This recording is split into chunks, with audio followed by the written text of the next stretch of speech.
Нурлы Төньяк сайлау округы буенча санау участогы шәһәр гимназиясендә урнашкан. Исемлектә 3000-гә якын кеше иртәдән үк үзе теләгән кандидат өчен тавыш бирергә теләүчеләр шактый. Кандидатларны беләбез, үзебезнең тавышыбызны бирергә килдек. Без аларны беләбез, ышанабыз, өметләнәбез. 9 сентябрь көнне бош округларга өстәмә сайлаулар үтә. Менә шул сайлауларга әзерлек форматында хәзер инде партиялар үзләренең кандидатларын тәкъдим итәләр. Шулай ук инде һәр теләүче үзенең кандидатурасын үзе дә тәкъдим итәләр. Бер генә партия, Бердәм Россия партиясе үзенең кандидатларын алдан сайлау юлы белән үткәрә. Алдан сайлау нигезендә җиңгән кандидат барачак депутатка кандидат булып 9 сентябрьдәге сайлауларга.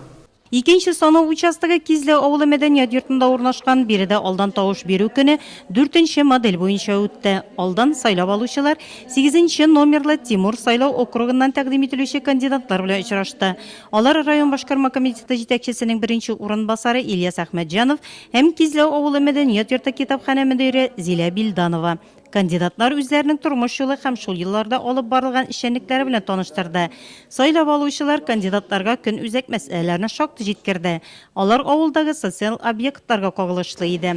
Соңыннан сайлап алучылар үзләре теләгән кандидат өчен үз тавышын бирде. Тавыш бирү тәмамланганнан соң санау комиссиясе нәтиҗәләрне җиткерде.